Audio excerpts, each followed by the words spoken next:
저하고 여행하시는 손님들한테는 제가 뭘 하고 싶냐면 이 오케스트라 하우스는 아니면 이 극장은 이 작곡가는 이 극작가 어떤 의미를 가지고 있고 저는 그런 걸 갖다가 사전에 공부를 하시도록 하고 그런 렉처를 하고 싶은 거죠. 작년에 저는 앞으로 체코와 독일에서 어디 콘서트를 가고 무슨 공연을 봐야 될지 뭐 함부르크를 뭐 여기저기 막 뛰어다니고 있었던 차에 뮌헨필하고 정명훈 선생이 지휘하고 이민찬 피아니스트가 내한 공연을 하는 그게 뮌헨에서 시작을 했거든요. 작년 11월에. 그래서 이민찬 피아니스트 2번, 그 다음에 클라라 주미강의 바이올린 연주회가 이제 한 번 있어서 제가 그걸 3개를 다 끊고. 어땠어요? 무슨 말이 더 필요하겠어요? 사실 제가 페이스북과 이 유튜브 여기까지 이제 오게 된 이유는 제발 좀 여기를 누가 좀 알아줬으면 이민찬에 실어서 개반타우스를 좀 알리고 싶어서 그리고 나머지 독일 지역을 알리고 싶어서 그러는데 개반타우스에 가셔서 안드리스 넬손스가 나를 보고 지휘한다는 느낌을 가져보시는 거 아니면 키릴 페트렌코가 베를린 필을 지휘하면서 내가 그 사람을 직관한다는 느낌 그런 경험을 가질 때는 새로운 세상이 열린다는 말을 저는 그럴 때 할 수 있다라고 생각을 하거든요. 그래서 제가 이제 그 체코를 이제 가겠다라고 생각을 했고 그리고 나서 이제 개인적으로 건강상에 조금 좀 있어서 이제 그 수술할 일이 하나 있었거든요. 그래서 그 요양까지 마치고 이제는 좀 그럼 심신이 좀 그리고 또 한 가지는 그렇게 겪어보니까 덜 벌어도 더 많이 놀 수 있겠더라고요. 그러니까 한국에 비해서 그래서 가자 그러면서 제가 딱 2019년 3월 달에 그러니까 짐 싸고 그냥 곧장 이제 그 대친이라는 데를 갔는데요. 제가 그 대친이라는 데를 가게 돼서 체코와 독일의 국경 마을. 그러니까 제가 그 어떻게 되냐면 그러니까 독일하고 체코 쪽에 많은 강들이 있는데 뭐 마인강이나 라인강은 독일과 프랑스의 접점이라면 제가 살고 있는 엘베강은요 독일과 체코와 폴란드의 접점이 되는 곳입니다. 그래서 라인강과 마인강과 다뉴브강이 있다면 가장 동쪽에 이제 엘베강이 있는데 저는 이제 엘베 강변에서 살아요. 그리고 제가 굳이 강변을 택한 이유는 제가 오션 크루즈도 했지만 강을 다니는 이제 리버 크루즈를 했기 때문에도 이제 그렇고요. 그래서 그 해에도 제가 2019년에도 또 한 해는 이제 제대로 이제 놀아보자. 왜냐하면 제가 수술을 했다고 말씀드리기도 했었고 그래서 보험금이 좀 생겼었거든요. 그 보험금이 제가 1년을 일을 안 하고 먹고 살아도 될 정도 돈만 생기면 그냥 노시는군요. 공연도 보시고 여행도 그래서 다니고. 그래가지고 이제 그 집을 갔고요. 그리고 나서부터 이제 제가 이제 아까도 말씀드렸지만 저는 그러니까 여행은 공부하고 연결이 된다고 했을 때 우리가 그렇게 음악도 많이 듣고 미술관도 가고 그다음에 책도 뭐 소설이나 시를 볼 때 우리가 알고 있는 독일 어권의 모든 사람들은 오스트리아 출신도 있지만 그 독일 제가 사는 인근 지역인 거예요. 그러니까 바이마르 솔직한 얘기로 괴테의 뭐 파우스트나 아니면 젊은 벨테르의 슬픔이나 이런 걸 읽은 사람이 몇 명이나 되겠어요. 솔직히 실러는 또 몇 명이나 읽었을 것이며 그렇지만 괴테를 모르는 사람 없잖아요. 그랬을 때 아주 옛날에는 괴테를 보기 위해서 우리가 프랑크푸르트에 있는 괴테의 집을 갔었지만 사실 괴테를 보려면 바이마르로 가야 되거든요. 근데 바이마르가 있는 곳은 이제 그 튜링겐이라는 주예요. 그래서 그리고 이제 그 바이마르 같은 경우 우리가 1차 대전 이후에 그 생겨났었던 바이마르 공화국, 바이마르 헌법이 세워진 곳이고 뭐 이제 이런 것들이에요.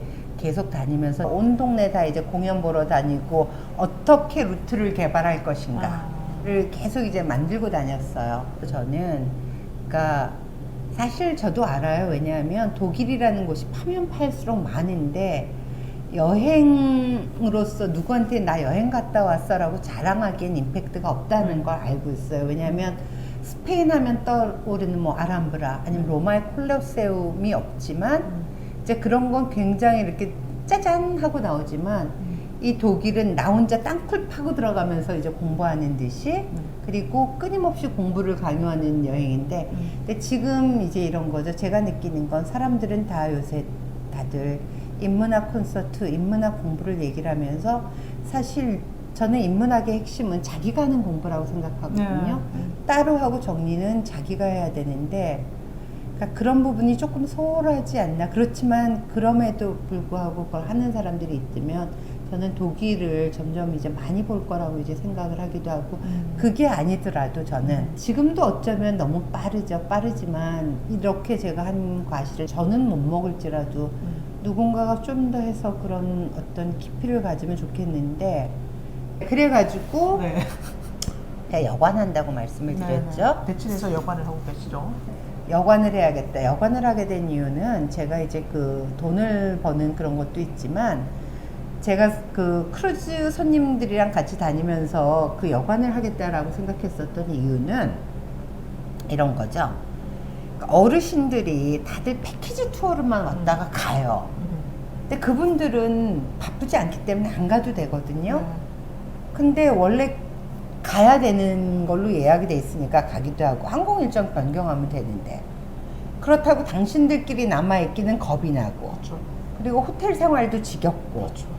그러면서 제가 아우 더 이따 가시지 그러면 그럼 이 실장 네가 좀 만들던가 이제 그러면서 저는 제 그 기존 고객들도 그렇고 제가 이미 리버크루즈도 시작을 했고 한국은 여름에 너무 덥고 어르신들 건강검진 받고 약봉다리 챙겨오면 되기 때문에 그리고 나가면은 안 아파요. 아프면 큰일 날까봐 얼마나 자기 관리들을 잘 하시는지 그래서 제가 아 이분들이 집 같지는 않아도 내 방에서 밥이라도 먹고 쉴 수 있는 그래서 제가 저희 집을 한 8평짜리 스튜디오식으로 방을 만들었어요. 키친이 부엌이 방 안에 있는. 네. 그리고 공동주방 그래도 뭐 찌개라든가 이런 굽는 건 힘들까봐 이제 공동주방 따로 만들어 놓고 그렇게 해서 제가 초초 역세권 역을 바로 나오면 저희 집 여관 간판이 보이는 데다 건물을 탁 해놓고 그때부터 계약을 하고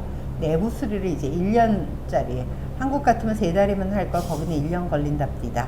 그래서 2020년 1월 1일부터 영업을 하기로 계획을 하고 공사를 시작을 했죠. 그리고 나서 이제 쭉 가는데 어떻게 됐냐면 코로나가 났어요. 첫 삽을 뜨기도 전에 첫 삽 막 뜨기 시작하고 했는데 코로나가 났죠. 그래서 저는 그 3월 달에 한국에서 거기 체코에서 계속 이제 있으면서 공사를 해야겠다고 생각을 했는데 대한항공이 이제 마지막 편이다. 그러는데 그때 체코에서는 마스크가 없었어요. 아하.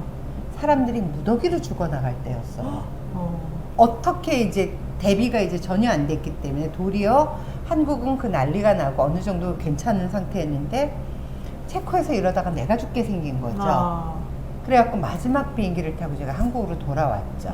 저는 한국에 제 집을 전세를 주고 갔는데 갈 데가 없는 거예요. 그래서 저는 또 제 집이 있어도 가지를 못하고 또 세뇌해갖고 이제 여기서 살다가 이게 도저히 하루 이틀에 끝날 문제가 아니어가지고 나중에는 세입자한테 이사 비용 다 주고 나가라 그러고 제 집에 들어갔죠. 근데 체코 집은 또 외국인이라고 1년치 선불내라고 그래갖고 이미 1년치 집세는 다 낸 상태였거든요. 그리고 나서 2020년을 지나고 21년을 이제 되고서 이제 항로가 재개가 되고 저는 이제 갔죠, 체코를. 그랬는데 이제 또 뭐가 문제가 됐냐면 이제 비자를 받아야 되잖아요. 그때 모든 나라의 그 영사 업무가 중단이 됐어요. 영사 업무를 재개를 해야지 제가 비자 인터뷰를 할 거 아닙니까? 그러니까 체코에서도 쉥겐 조약이라고 있죠. 유럽 EU 쉥겐 국가 안에 6개월 안에서 90일 이상은 살 수가 없는 거예요. 그러니까 저는 그럼 다시 한국에 돌아와야지. 한국에 와서 자가격리 해야지. 15박 16일. 그리고 제가 그 기간 동안에 자가격리를 3번을 하고 그리고 이제 그 일꾼들이 없어서 공사를 못 했는데 이제 좀 빨리 되나 보다 그랬더니 이제 우크라이나 러시아 전쟁이 났잖아요. 물자가 안 오는 거야. 그래서 또 공사가 그래서 2020년, 21년, 22년, 2023년까지 4년 정도를 22년 9월까지 제가 3년을 뺑이쳤네요. 네. 아유. 그러니까 아무것도 못하고 그러니까 그 길에다가 그 비자 영사 업무가 안 돼가지고 아이고. 그리고 자가격리할 때마다 제가 숙소를 구해야 되잖아요. 그리고 아이고. 나서 가는 지역마다 또 PCR 검사를 해야 되잖아요. 그리고 한국에 오게 되면 대중버스도 못하고 택시로 이동해야 되고 그래서 제가 그래서 돈이 엄청 하늘길에다가 뿌진 돈이 엄청 많았었죠. 네. 그리고 그동안 번 거 그냥 다 날렸네. 번 거가 전혀 없었죠. 이제 그러니까 네. 그 2019년은 인생의 장미꽃으로 재밌게 그 앞날을 그리고 2020년, 21년, 22년 가을까지 그렇지만 제가 그 영업이 그러니까 2023년 봄까지 왜냐면 겨울에는 뭐가 좀 잘 안 됐으니까 숙박업소상 그래갖고 꼬박 3년 반을 그냥 쏟아만 부었죠. 그 K하우스라는 그 여관을 하게 되면 저는 한국인들을 대상으로 했는데 여태까지 한국인은 10명도 안 왔어요. 제가 그래도 가끔 뿌듯해하는 건 뭐냐면 다 유럽 사람들. 그리고 저희 집은 하다못해 막 일본 사람들도 오고 뭐 베트남에 뭐 온 유럽 사람들이 다 와요. 그러면서 이제 그 평들을 이제 부킹닷컴에 보시면 저희 이제 부킹닷컴 리뷰 포인트 9.3입니다. 이 깨알 같은 자랑. 네. 그러면서 하는데 독일에서 오는 사람들이요 다 저를 만나고 싶어서 와요. 네. 그리고 그러니까 이제 저희 집에 오는 사람들이 자전거 여행을 하는 네. 사람들도 많고 그리고 한국에 막 10번씩 온 사람들도 있는데 그래서 한국에서 자전거 여행한 사람들도 있고요. 한글을 실제로 읽는 사람들도 제법 많아요. 그래갖고 저한테 한글로 뭐 이렇게 땡큐 카드 써놓고 가는데 이 친구들이 저한테 가끔 하는 얘기가 네가 독일 사람인 나보다 더 독일을 많이 다녔어 이러면서 굉장히 너한테 뭐 뿌듯하다고 자기가 자기 나라를 좋아해줘서 이제 그렇다고 그러는데 그러니까 저는 이제 또 그렇게 얘기를 하죠. 그래서 그러니까 자전거 길을 종주한 독일 사람이 있어요. 네네. 저희 집 손님 중에. 네. 그러니까 유로벨로 자전거 도로가 17개인가? 2700 저기라고 그 러시아워까지 이제 가는 게 있는데 네네. 그런 친구들이 저기를 하게 되면서 그러니까 제가 저희 집에 한국 홍보대사여가지고요. 그 애들 사람들 주느라고 마스크팩도 갖다 놓고 양갱도 갖다 놓고 그러거든요. 그럼 어떤 친구들은 자기네 집 식구들 갖다 줄게 양갱을 팔 수 있냐고 이제 그럼 제가 그냥 주겠죠. 이제 이런 식으로 하는데 그러면 아무튼, 이제 부킹닷컴 리뷰가 잘 나와. 네, 다 이제 그런 저기겠죠. 제 리뷰하고 이제 선물을 맞바꿨지만 네네. 제가 하는 이유는 뭐냐면, 그러니까 지금이라도 그런 거죠. 어디든지 얼리 아답터는 돈을 못 벌어요. 네. 미투 해갖고 그 세컨드로 오는 사람들이 그렇지만, 그렇죠. 그래서 제가 이제 저도 좀 기다려볼까 하는 생각도 있지만, 그 기다리다가 제가 더 나이를 먹어갖고 아무 일도 못할까봐. 자, 그래서 이제 어떻게 하실 거예요? 그리고 나서 제가 작년부터 뭐 한 달 살기, 일주일 살이, 그리고 나서 또 제 개인적인 일이라든가 뭐 이제 여러 가지를 진행을 하다가 그 결정적인 또 계기가 됐었던 게 뭐냐면 한국에서 음악회들 많이 가잖아요. 근데 한국 음악회는 너무나 비싸기도 하고 그리고 돈을 내서 표를 구하고 싶어도 갈 수가 없다는 거죠. 그러니까 가령 뭐 마곡의 LG 아트홀에서 뭐 작년에 이제 조성진 씨 할 때도 그렇고 다 매진인데 어떻게 해요? 그런데다가 작년에 우리한테 반클랩은 이제 이민찬 피아니스트가 나왔잖아요. 그런데 표는 뭐 구할 수가 없기도 하고 그러다가 저는 개인적으로 이제 독일의 베를린 필이라든가 아니면 라이프치히 게반트하우스 그리고 체코 필하모니 한국에서 공연비 너무 비싼데 그 돈을 다 모아가지고 시간을 내서 여기를 와가지고 이런 문화예술 기행을 하게 되면 훨씬 더 깊게 여행을 할 수 있다라고 생각을 해서 그 프로그램을 그 전부터 계획을 했다가 제가 이제 작년 한 해 동안 모든 공연을 다 모든이라고 말씀을 드릴 수는 없지만 한국에 들어오는 주요한 모든 오케스트라와 공연장은 이제 거의 다 이제 봤었죠. 이제 다 보고 그리고 이제 뭐 오페라도 뭐 아주 유명한 뭐 세계적인 뭐 테너나 소프라노 이제 이랬을 때 왜 그러냐면 이런 그 공연이나 예술 기행을 했을 때 뭐 그날 공연에서 뭐 누구 소리가 불안했고 뭐 세계적인 절창을 했고 이미 지났고요. 그리고 또 한 가지 그런 평은 그 자리에서 같이 공감을 하지 않으면 저는 사실 그쵸, 의미 없죠. 뒷북이라고 생각을 하거든요. 그래서 네. 저는 그거보다는 네. 저하고 여행하시는 손님들한테는 네. 제가 뭘 하고 싶냐면 네. 이 오케스트라 하우스는 아니면 이 극장은 이 작곡가는 이 극작가는 어떤 의미를 가지고 있고 이제 이러이런 줄거리고 이런 의미를 가지고 있고 그리고 여기에서의 뭐는 어떻고 이제 저는 그런 걸 갖다가 사전에 공부를 이제 하시도록 하고 그런 렉처를 하고 싶은 거죠. 저하고 완전히 일치하는 지점이네요. 네. 왜냐하면 저도 해외여행 희솔자로 뭐 다니고 했는데 저 자신도 갔다 오면 아무것도 남는 게 없고 네. 손님들은 더 하죠. 네. 그래서 이거 미리 공부하고 가지 않으면 안 된다. 그래서 이제 제가 독서 클럽을 시작해서 책 뭐 이렇게 두꺼운 책 뭐 이런 것도 다 같이 읽고 가고 하는 건데 똑같은 지점에 이르신 거네요. 네. 예, 그래서 제가 이제 이 박사님 같은 경우도 이런 거죠. 그러니까 다들 공부를 하는데 특히 이제 50대 이상 분들은 자기 의견을 말씀들을 안 하세요. 그리고 잘 들었다. 박수 치고 그런데 내 의견을 얘기를 하지 않으면 그거는요 그냥 한 귀로 들어왔다 한 귀로 맞아요. 정말 쏜살같이 나가거든요. 나는 공부를 굉장히 열심히 한 것 같은데 그래서 남은 게 뭔데? 는 너무 도발적이고 네. 저는 옳던 그르던 그런 기준이 전 없다고 생각을 하고 그리고 가장 중요한 건 남들이 다 그렇게 얘기해도 난 이렇게 생각하거든요. 네, 네.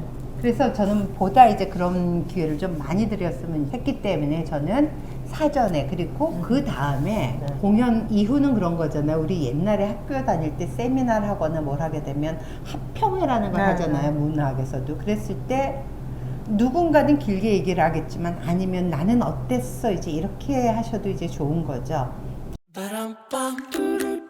제가 재작년이죠 벌써 너무나 이제 인상적이었었던 일이 하나가 있었는데 저하고 이제 아주 오래된 지인 선배가 그 또 버타고 같이 이제 저희 집에 왔다가 저하고 이제 여행을 했어요. 그래서 그 일행들하고 제가 비엔나를 거쳐서 그러니까 부다페스트까지 갔었거든요. 근데 비엔나에 가시게 되면은 여러분 그 아구협회 뮤직 페라인이라고 있습니다. 올해 초에도 항상 왜 빈필에서 신년음악회를 하는 곳이 이제 뮤직 페라인이고요. 아주 옛날에는 열린음악회도 한번 무대를 했었던 그런 황금홀입니다. 거기를 갔어요. 이제 한국말로는 이제 비엔 아구협회라고 하는데 거기에 이제 그날 말러가 이제 공연을 하는 날이었었어요. 말러 그게 몇 번이었더라 기억이 안 나는데 아무튼 그래서 표가 매진인 거죠. 그래서 제일 연장자의 몸이 불편한 선배는 좌석에 앉히고 저하고 또 다른 젊은 벗은 이제 입석표 스탠딩 티켓이 5유로인가 그래요. 근데 꼭 서서 들어야 될 이유는 없기 때문에 저하고 이제 다른 사람은 저는 거기는 외국인이 현지 사람이겠죠? 제일 뒤에 등받 벽에 이제 등을 대고서 바닥에 주저앉아서 음악을 듣는 거예요. 그러니까 그걸 보니까 아니 뭘 저기를 하겠다고 까치발을 들고 봤나? 그리고 저도 그 옆에서 이제 했거든요. 네. 그리고 제 일행도 이제 끌고 와가고 같이 이제 하는데 이 사람은 거기 올 때까지 말러가 누군지 몰랐어. 공연도. 그랬는데 그 공연을 보고 나서 같이 제 옆에 있는데 갑자기 마지막에 갔더니 이 사람이 주르르 우는 거예요. 그냥 뻥이 아니에요. 네. 너무너무 놀래가지고 네. 공연이 다 끝나갖고 이제 숙소에 와가지고 이제 와인 한잔 하면서 왜 그랬어? 그랬더니 자기도 모르게 눈물이 났다는 얘기를 하는 거예요. 이게 말러가 주는 효과인가 아니면 음악이 주는 효과인가? 그랬을 때 많이 알고 적음이 무슨 의미가 있으며 거기에 세계의 명해설가가 이건 이렇다고 얘기를 한데 무엇이 의미가 있겠으며 그리고 그렇다고 해서 그분이 저는 끝까지 모를 거라고 생각하지 않아요. 왜냐하면 그 사람도 워낙 귀한 경험을 했기 때문에 분명히 집에 와서 공부를 했을 거야. 그런 귀한 경험을 하고 나면 계속 하고 공부를 하게 되죠. 그렇죠. 사람들한테 얘기하면 또 정보가 들어오고. 그렇죠. 예. 그러면서 또 솔직한 얘기로 제가 안 봐서 모르지만 한국 가갖고 내가 빈필 뭐를 갖다가 말러를 들었는데 그렇죠. 얼마나 말을 많이 하겠어요. 네. 그래서 그렇게 됐고 그리고 나서 그 이어짐이 부다페스트까지 갔었어요. 제가 평상시 부다페스트 너무 싫어했었는데 거기 콘서트를 보고 완전히 감동의 물결이 이제 넘쳐가지고 제가 그때도 이제 조성진 피아니스트 콘서트를 샀다가 이제 못 갔었는데 이제 그런 거예요. 그러면서 제가 이제 이런 프로그램을 만들어야겠다라고 이제 생각을 하고, 그리고 이제 저하고 또 이제 아는 사이하고 그 작년에 이제 제가 프로그램을 만들어드리고 그랬어요. 우리 그거 했었으면 너무너무 좋았을 텐데 정말 아쉬웠었어요. 네. 왜냐면 공연이 이제 워낙 좋았었잖아요. 체코에서 지금 게스트하우스, 그러니까 네. 여관을 계속 하시는데, 네. 그리고 여행 상품을 문화예술 쪽으로 계속 만드시고, 네, 크루즈도 계속 만드시고, 네네. 계속 이렇게 가실 거예요? 네, 저는 이제 그렇게 갈게. 왜냐하면 그 저는 요새 한국에서 한 달살이들 많이 하시는데 왜 한 달살이만?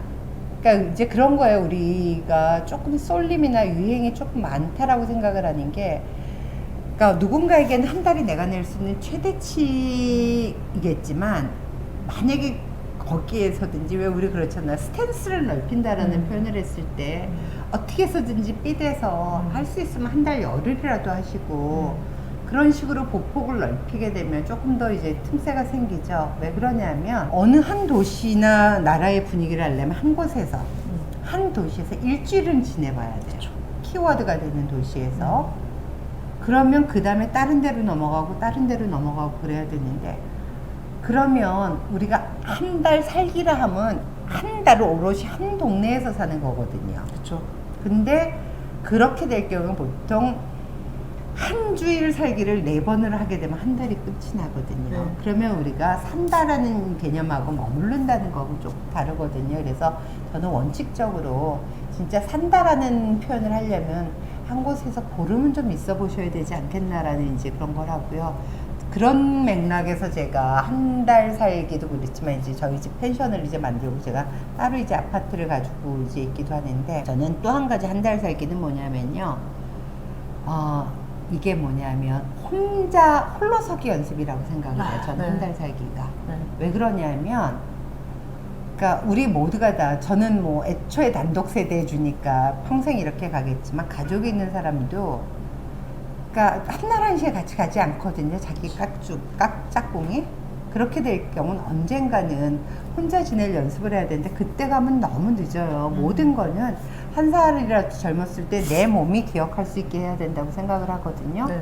이제 그런 점에서 이제 저는 한 달 살기는 홀로서기에 대한 연습이고, 그리고 또 한 가지는 많은 분들이 어딘가를 갈 때 날씨가 너무 추워서 내지는 뭐 이제 이러는데, 날씨가 너무 좋으면 한 곳에서 한 달 못 살아요. 밖에 나가야 되거든요. 근데 제가 한 달 살기는 홀로서기라는 표현을 했을 때, 그 홀로서기는 뭐냐면 나라는 사람을 자세히 들여다보는 거거든요.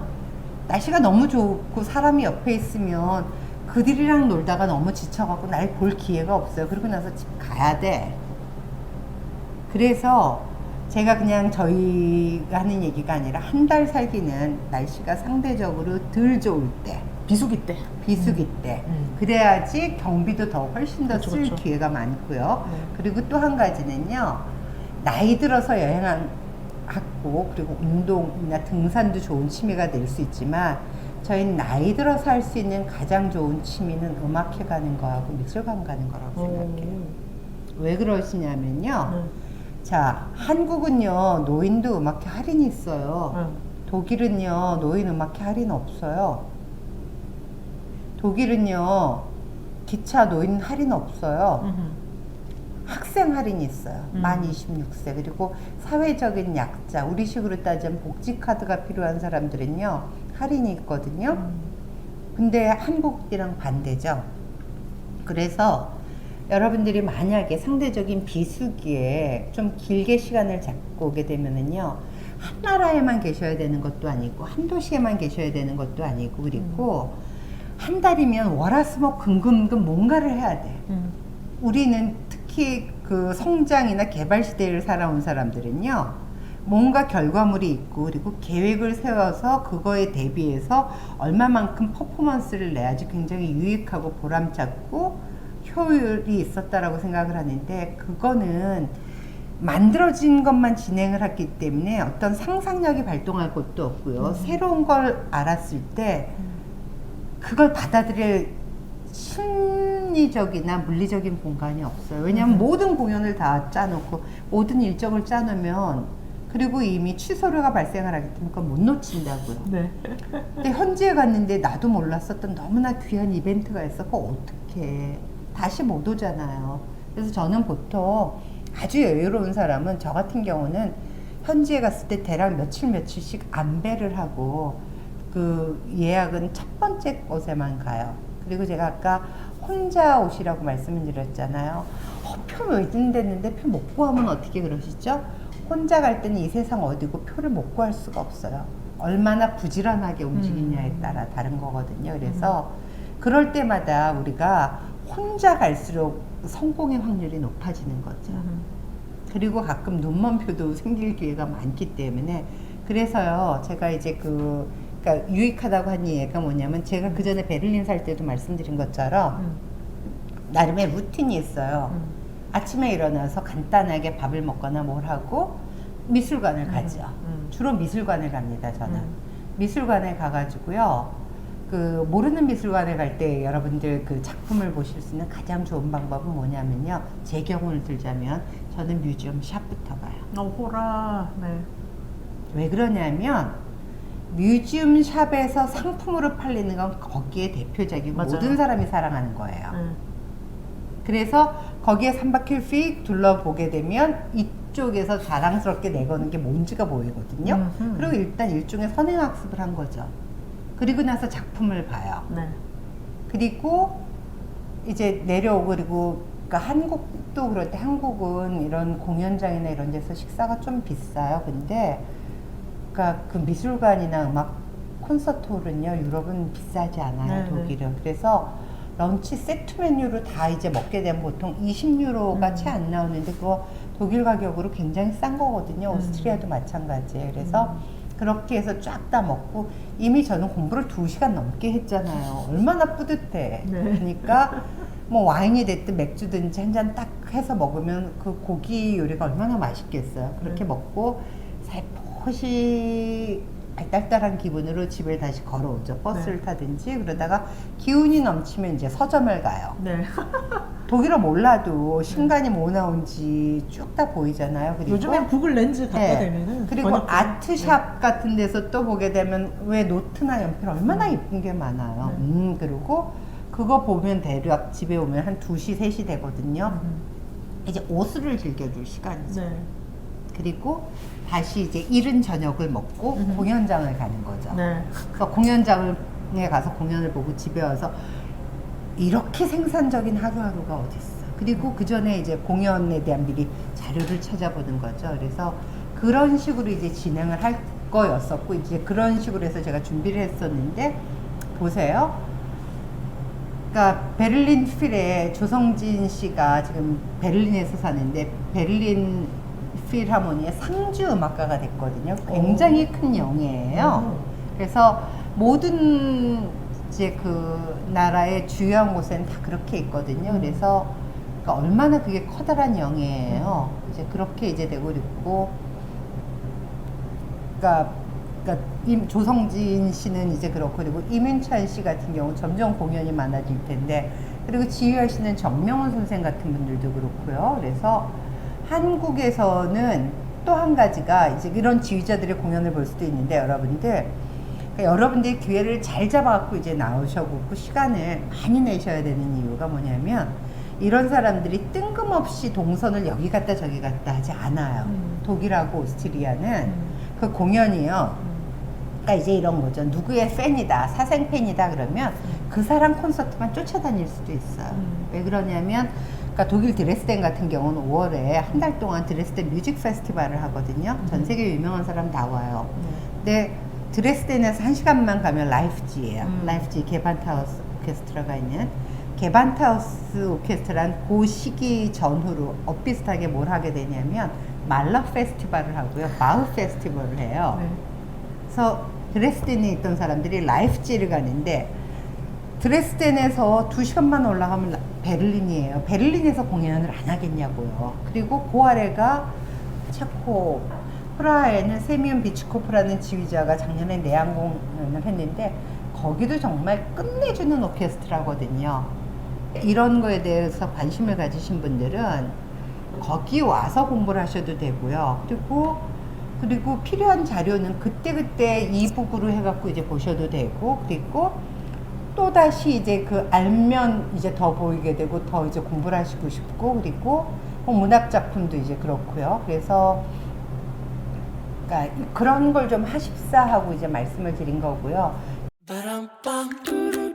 이렇게 해서 다시 이제 공부를 다시 시작하면은 여러분들이 70년대, 80년대 열심히 공부했었던 그 내가 어렸을 때 읽었던 책의 모든 사람들을 적어도 반 이상을 그 독일 지역에서 이제 보시면서 내 입으로 말은 못할지언정 앞에서 가이드가 얘기하는 걸 들으면서 그래 나 저거 공부했었던 기억나.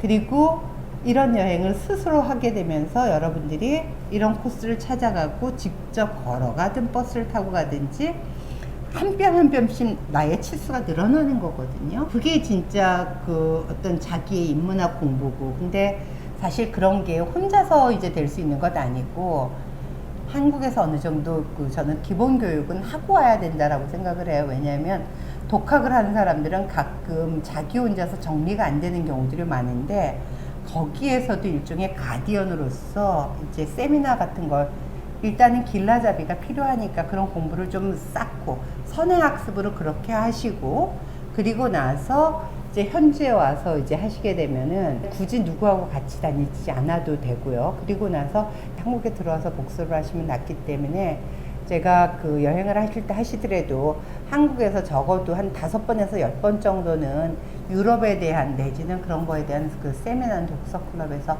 하고 나오시길 바라고요. 그 공부라는 건 뭐냐면 아까 제가 그랬잖아요. 기류의 학교라고 말씀드렸었던 것처럼 혼자 저기 하지 마시고, 그리고 그러니까 일방적인 강의 가지 마세요.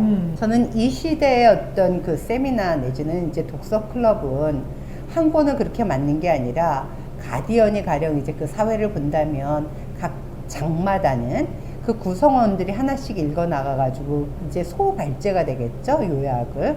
그렇게 하고 나서 전체 이제 한 개를 마무리를 짓는다면 그 다음에 각자 나는 이 책을 어떻게 읽었고 그리고 읽고 났더니 이렇다라는 걸 갖다가 반드시 자기 의견을 발표를 해야 된다고 생각을 해요. 그래서 저는 꼭 좋은 독서 클럽을 찾아서, 그리고 저자들이 해갖고 뭐 자기 책 파는 거 말고 검증된 책을, 그리고 책도 한 지역에 대해서 뭐 하나 말고 복합적으로, 그리고 우리가 이 책을 주로 하되 더 깊이 가고 싶은 이러한 참고서적을 읽어봐라까지 얘기해주는 그런 프로그램을 좀 상시적으로 하시고, 저는 그게 평생학습이라고 생각을 하거든요. 그리고 평생학습은 공짜로 하는 게 아니라 저는 모든 공부는 많든 적든 자기 돈을 내야지 그러니까 그 최대치를 뽑아낼 수 있다라는 생각에 그냥 공부 좀 하시고 오시라는 말씀만 드리겠습니다. 그러면 이제 앞으로 대표님의 모든 여행은 독서를 하는 프로그램이나 뭐 공부를 하는 거랑 붙어야 강력하게 하는데,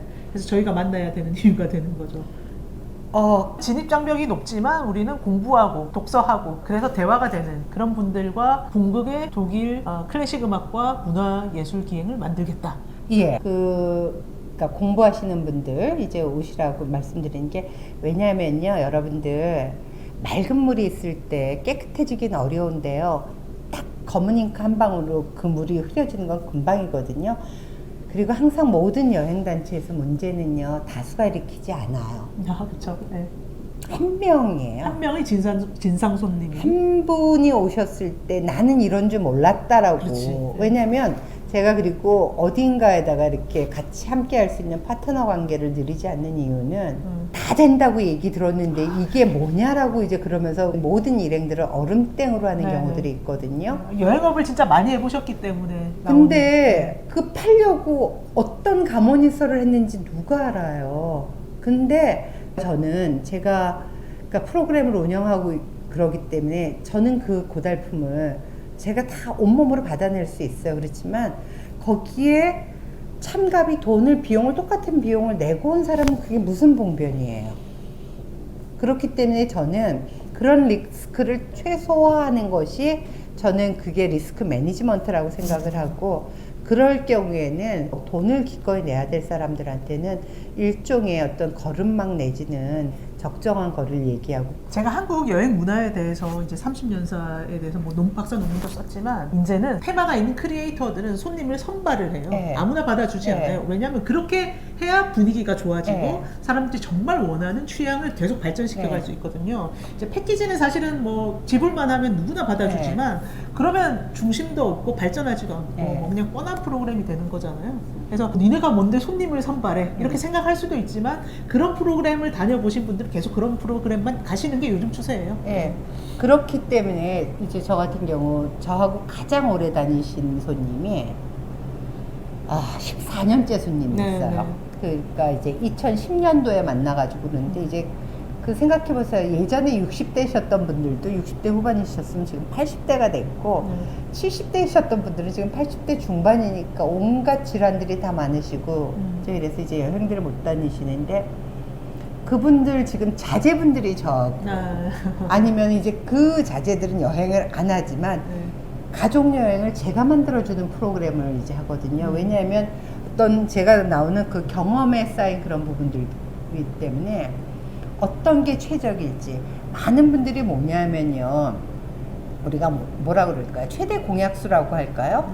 여행 프로그램을 쫙 다 놓고 여기 다 가는 데가 가장 좋은 코스라고 생각을 하고 여기를 다 넣어달라는 얘기를 해요. 그래서 저는 역으로 그럴 때 뭐냐면 남들 다 가는데 인증샷 찍으러 간다는 건 나라는 사람의 여행을 할 때 그거는 변별력이 없어지는 거예요. 내가 내 여행을 갔는데 남들 다 갔었던 그곳에 가서 인증샷 찍고 오는 게 그게 무슨 의미가 있겠어요. 그래서 나는 그 이 세상에서 자신을 가장 럭셔리하게 과시할 수 있는 부분이 여행이라고 말씀을 드려요. 왜냐하면 유명한 브랜드, 누군가는 명품이라고 얘기하는 유명 브랜드들은요 다 살 수 있어요. 돈이 있으면. 근데 여행은요 그냥 못 가거든요. 돈도 있어야 되지만 내 시간도 내야 되는데 저는 그래서 여행에 있어서는 돈보다 시간이 더 비싼데 제가 이제 어떤 식으로 진행을 하냐면 저는 설명을 그렇게 많이 하지 않아요. 그러니까 수다쟁이인 제가 입이 근질근질 거려갖고 이제 죽고 싶을 때도 있는데 죽겠어요 여행에서. 근데 왜 안 하냐면 뭐냐면 여행을 오신 분들이 얘기를 해줘야지 뭐라도 배우지 듣지 그러는데요. 그거보다 여러분들의 시간이 더 중요해요. 저는 그래서 달리는 차량 속에서 뭐 비디오 같은 거 안 틀어요. 왜냐면 내가 생각을 해야 되고 내가 풍경을 보면서 저때 어땠었지 아니면 그 중요한 시간을 그런 거 있죠. 패키지 투어에서 앞에 가이드가 얘기하고 있는데 내가 내 짝꿍이랑 얘기하고 있으면 다른 사람이 가이드 설명 좀 그만 듣게 그만 좀 떠들라고 그래갖고 싸우는 경우들이 있는데 이 사람들에게는 그 사람들에게는 지금 둘이 같이 있는 시간이 가장 중요한 그렇죠. 시간이거든요. 그때 그 시점에서 이야기할 걸 못 하게 되면 그 여행이 무슨 의미예요?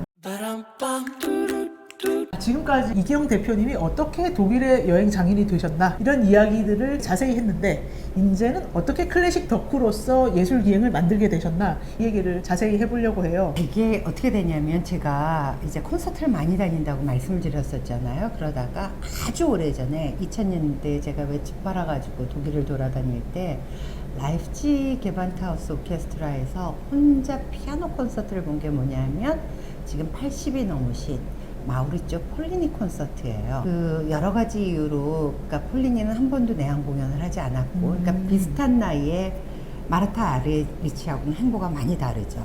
이제 그래서 그 시절에도 제가 이제 갔었던 적이 있었는데 그 이후로도 이제 오실 생각을 안 하다 이분이 작년에 오시려고 계획을 했었는데 건강상의 이유로 취소가 됐어요. 근데 지금 80이 훨씬 넘으셨거든요. 그러니까 우리가 알고 있는 뭐 다니엘 바렌보임이라든가 이런 분들도 지금 올해 아마 내한 공연을 이제 하는 거로 돼 있는데 쉽지 않을 거예요. 아무튼 저하고 피아노 콘서트 그리고 이제 게반트하우스는 그렇게 이제 됐었고 그리고 제가 2022년 겨울부터 이제 콘서트를 가끔 이제 그 저희 집에 오시는 분들이랑 같이 이제 했단 말입니다. 그러다가 작년에 뭐 이제 본격적으로 왔다 갔다 이제 하고 그러는데 그 만클라이번 쾌거라고 해야 될지 획기적인 사건이라고 해야 될지 이제 그게 이제 그래서 이제 이문찬 피아니스트에 대해서 아주 막 불붙는 듯한 그 성원이 이제 이어지고 있지 않습니까? 그 콘서트 전에도 아셨어요? 그러니까 그 뭐죠? 아니 방클라이번 전에는 네.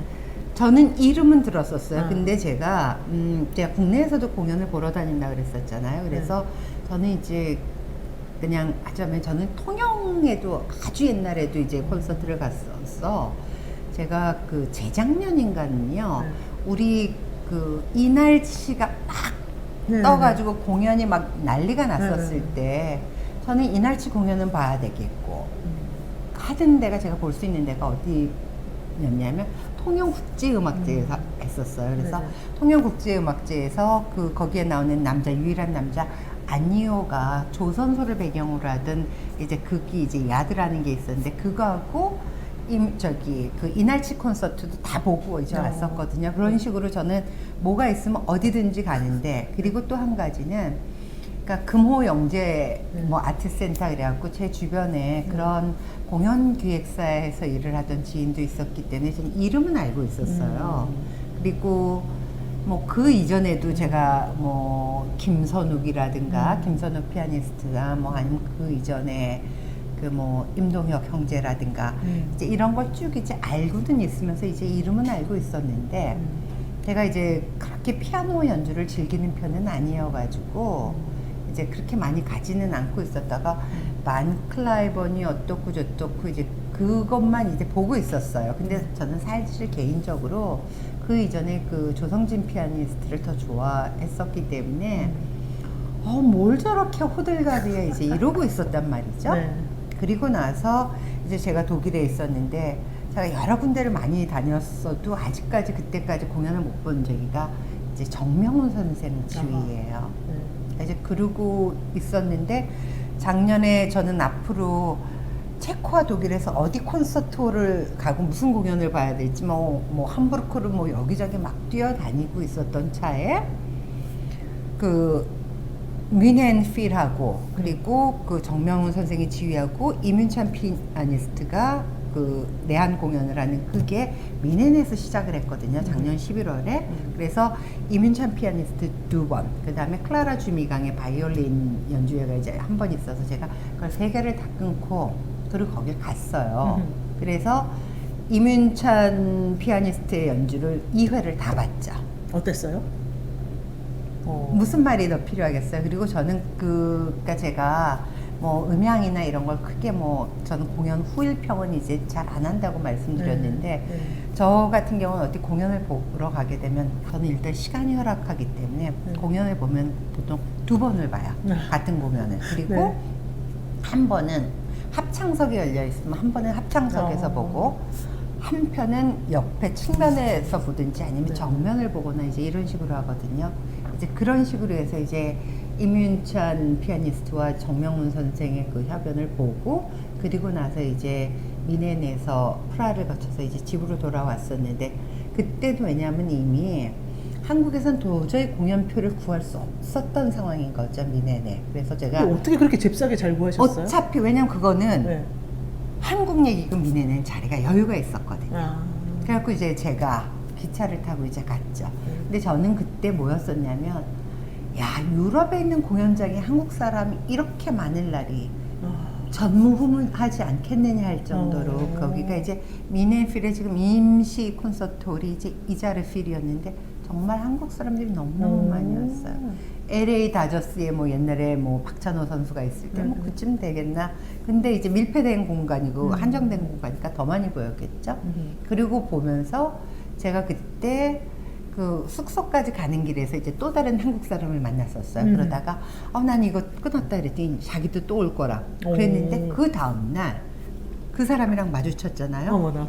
거기에서 프랑크푸르트에서 이민찬 콘서트를 보러 온 사람을 또 만난 거예요. 우와. 근데 그 사람이 제가 그 전날 만난 사람하고 예전에서 프랑크푸르트에서 같이 일을 했대. 더 많아진 거야, 공연이. 야, 이러면서 이럴 수가 있구나. 근데 저는 그 전에 또 하나 말씀드리자면 저는 2019년인가요?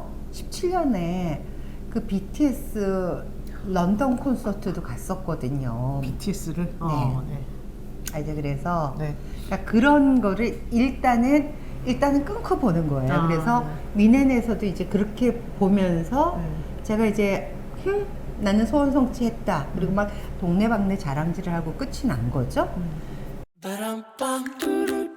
그리고 나서 뭘 뒤지는데, 그러니까 유럽은 항상 시즌이 가을부터 이제 그 다음에 여름까지 가잖아요.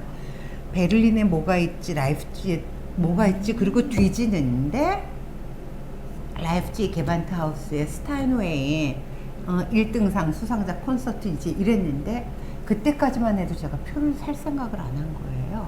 아우 됐어 뭐 이제 이러고 그게 이제 그 제가 미네네 공연을 보러 가기 전이죠. 그리고 와서 부랴부랴 이게 이럴 일이 아니다. 근데 제가 사실은 이걸 상품화할 수 있을까 하는 그런 걱정이 좀 있었거든요. 왜 임준찬 하면 다 팔릴 것 같은데? 근데 네. 그럴 것 같은데 또 사람들이 나는 독일은? 뭐 이런 저기들이 있어서 그러니까 독일이 그같이 자기의 본래의 가치에 비해서 대접을 제대로 못 받는 게 문제인 거예요. 그리고 사람들이 다 독일 갔다 오면 미넨 갔다 오고 하이델베르크, 프랑크푸르트를 갔다 오지 베를린도 안 오거든요. 그렇죠. 그러니까 거기가 너무너무 사각지대예요. 그리고 라이프치히는 드레스덴이나 베를린보다도 더 저기 하기 때문에 한 번 더 꺾어져 들어가야 되거든요. 그래서 제가 이거를 못하면 어떡하지 하는 생각이 들었었던 거예요. 왜냐면 그래서 오늘 유튜브도 나오게 되신. 네, 왜 안 그랬으면 안 나왔었죠. 네. 이제 그래가지고 네. 표를 구하려고 들었더니 이미 표가 없는 어머, 거야. 어떻게 하셨어요? 그래가지고 그러니까 몇 개는 거기다 스탠바이를 걸어놓고 그냥 되는 족족 표를 이제 잡기도 했고 그리고 또 몇 가지는 또 다른 경로를 거쳐서 그러니까 그게 이제 왜 그랬냐면 제가 너무 쉽게 생각했었던 게 표값이 되게 쌌어요 사실은. 그래서 이러기 때문에 아무도 안 올 거라고 생각을 했었던 거예요. 그리고 또 한 가지는 우리가 보통 피아노 콘서트를 보게 되면 오케스트라하고 협연을 주로 가지 오직 이문찬 단독 콘서트를 보기도 어려울 거거든요. 근데 이제 런던 위그모어는 이제 그럴 건데 그래서 이것 때문에 온전히 누가 협연이 아닌 독주회를 올까 하는 것도 이제 주춤하던 부분이 있었어요. 독주하면 더 좋을 것 같은데. 그런데 네. 근데 제가 네. 거기에서 정확하게 네.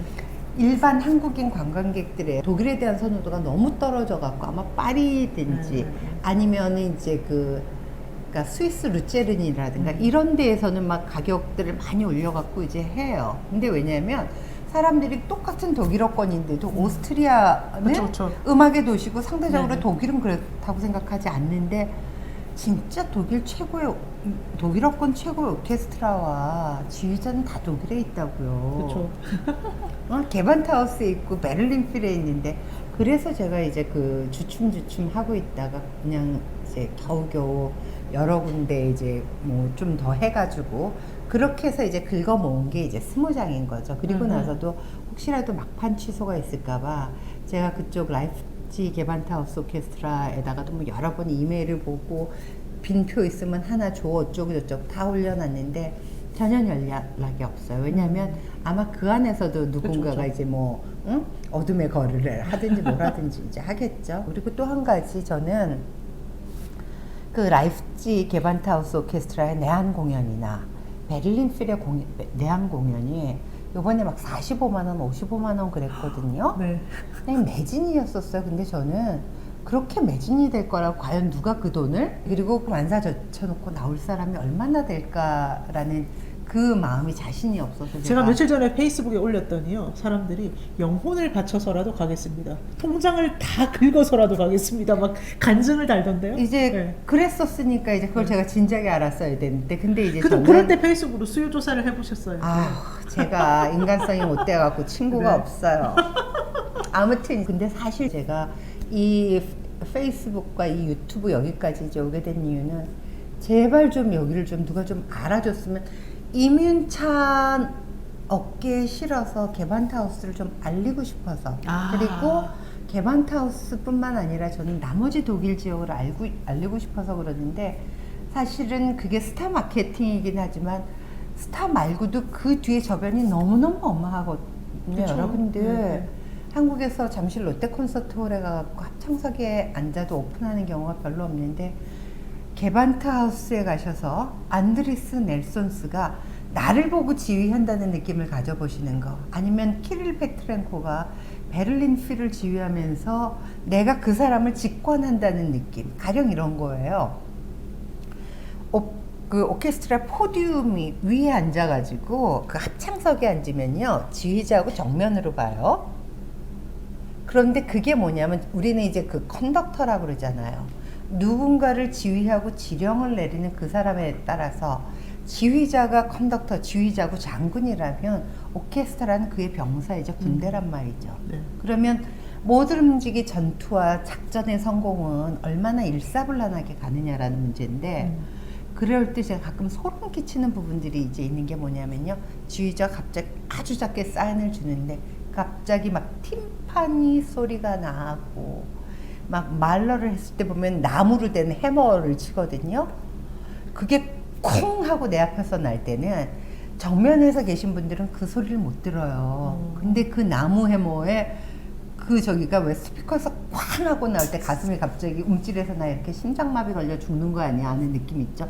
그런 느낌까지 느낄 수가 있고요. 가끔은 뭐 튜바 주자든지 현악기 부는 이런 관악기 주자들이 그 연주가 길어질 때 그 뒷목에 힘줄이 쓰는 거라든지, 첼로나 콘트라베이스 주자들의 막 그 어깨나 이 승모근이라 그러나 이런 그 선이 쫙 일어날 때, 그게 야 어쩌면 미인, 그러니까 그게 여자가 됐든 남자가 됐든 그런 사람들은 뒷모습이 훨씬 더 섹시할 수도 있겠구나라는 생각을 저는 하거든요. 그러니까 그리고 지휘자는요, 우리 이제 뭐 10인 10색이라고 얘기하죠. 지휘자도 똑같은 사람이 하나가 없어요. 어떤 사람은 땀을 삘삘 흘리는 사람부터 꼭 무슨 무도회 댄스복 같은 거 입고 나온 사람부터 하는데, 그걸 갖다가 이제 그런 거죠. 요새 영상이 너무 좋은 게 많아서 그것만 봐도 되지만 그건 누군가의 눈을 통해서 필터링 된 거고요. 내 눈으로 직관하는 그 느낌, 그건 아무 말도 못해요. 어떤 때는요, 그 지휘자 오케스트라의 손놀림과 몸놀림을 따라가더라가 소리가 어떻게 났는지도 몰라.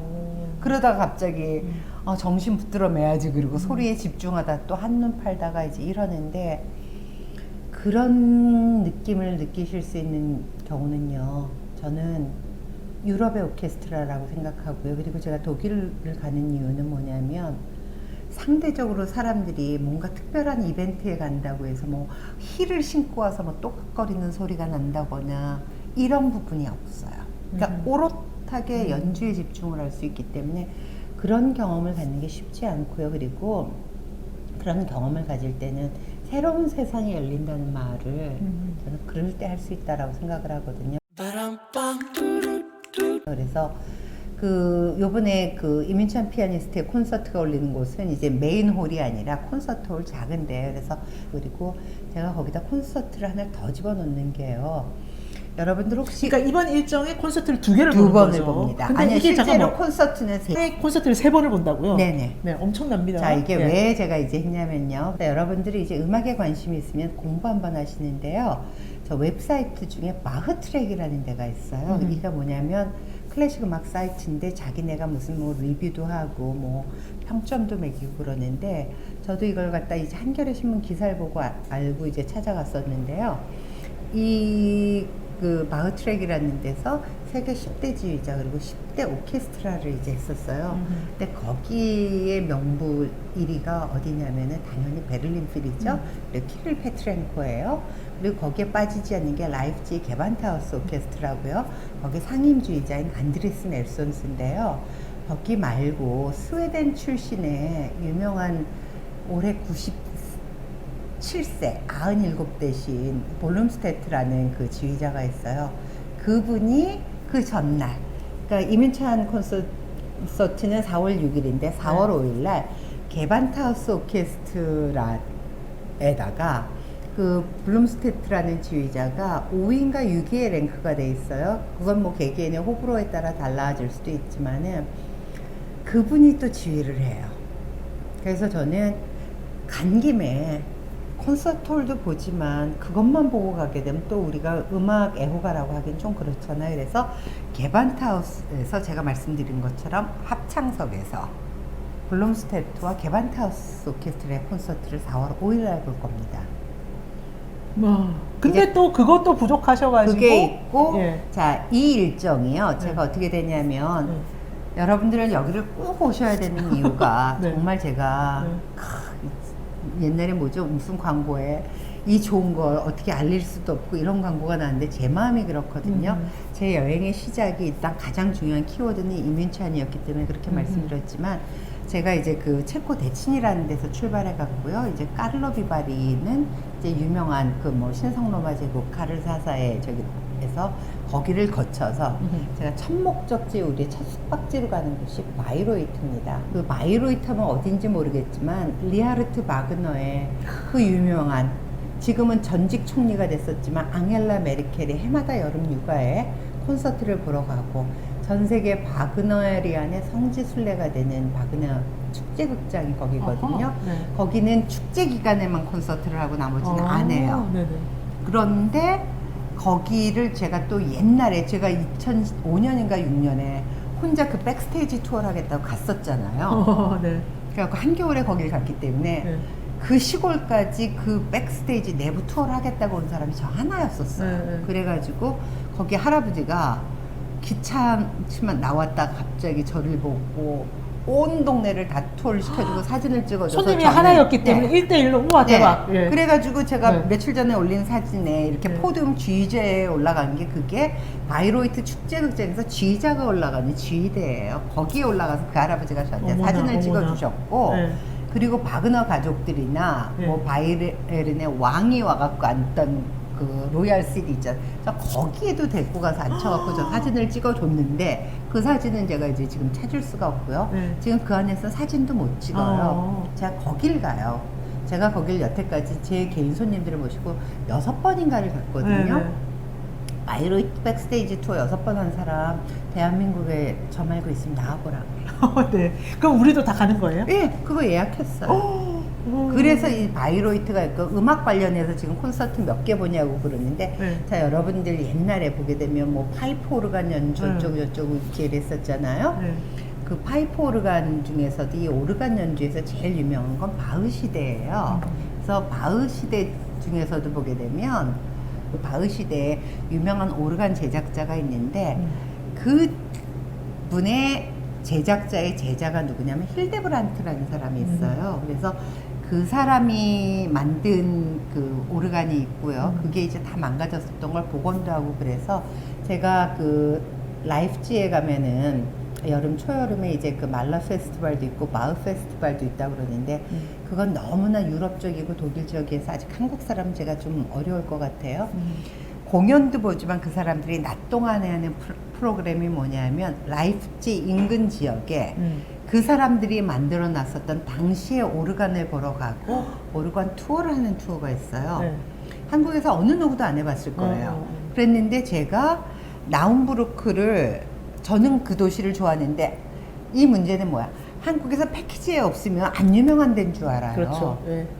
근데 그 나움부르크라는 데가 왜 중요하냐면 그 왜 우리가 모나리자의 미소 이렇게 얘기할 때 독일의 나움부르크에는 우타라는 여자가 있어요. 그 사람의 석상이 있는데 그게 독일의 어떤 아름다운 미소의 상징이거든요. 유네스코 문화유산이에요. 그리고 그 사람의 그쪽 그 교회에 있는 파이프 오르간 복원해 놓은 그 힐데브르트 오르간이 항상 외국인이나 독일 관광객들 그런 사람들을 위해서 5월 달부터 오픈을 하거든요. 우린 4월 달에 가잖아요. 제가 대책 없이 들이대는 사람인 거 아시잖아요. 편지를 썼잖아요. 내가 이러저러 하는데 내가 너무 이 나움부르크에 대해서 이 오르간에 대해서 우리 손님들이 정말 음악을 사랑하는 사람들이고 잊지 못할 unforgettable memory 막 이래갖고 편지를 써가지고 거기에서 상의를 해보겠다고 얘기를 해놓고 저한테 콘서트를 해주겠다고 와우. 열어주겠다고 당연히 돈이 들어갔죠. 네. 그렇지만 그게 사실은 전문 얼마만큼 그러니까 좋을지는 저도 잘 모르겠어요. 왜냐면 지금 시즌 오픈을 안 하고 있으니까. 그렇지만 거기를 가봤다라는 거 그러면서 여러분들이 오르간의 역사를 알아보실 수가 있잖아요. 뭐 오르간이 어디가 세계 최대래더라 뭐 이런 거 말고 저는 어떤 기네스의 레코드 경쟁에서는 가장 오래된 최고회는 최대와 가장 높은 최고는 전혀 의미가 없다고 생각해요. 왜냐면 기록은 깨지는 거기 때문에. 네. 그래서 제가 이 콘서트, 그래서 저는 오신 김에 네. 그 콘서트에서 피아노 독주회, 그 다음에 이 유명한 지휘자와 오케스트라가 연주하는 심포니는 어떤지, 그리고 그 이전에 이런 오르간 연주는 또 어떤지, 우리 맨날 오리지널 얘기를 하는데 그 원전에 가까운 연주는 어떤지, 이 세 개를 다 경험할 수 있는 이제 기회가 돼가지고 음악적으로 굉장히 중요해서 공연 보는 건 세 개가 그렇게 중요하고요. 자, 여기까지는 일단 공연 내용이고요. 이것만 해도 너무나 유니크해요. 다른 어떤 프로그램도 이렇게 안 하잖아요. 네. 못하고. 근데 제가 하기가 없는 게 문제잖아요.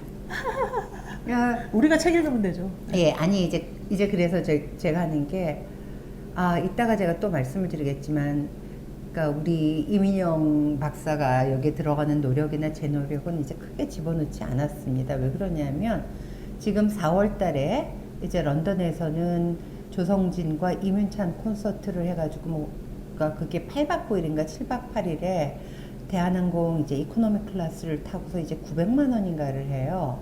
가격이 다를 수도 있겠지만 될 수 있으면 이제 많은 사람들이 오고 함께 시작을 했으면 하는 거죠. 그러니까 앞으로 이런 프로그램 계속 하려면 첫 회를 빨리 매진을 네. 시키는 모습을 보여줘야 되기 때문에 네.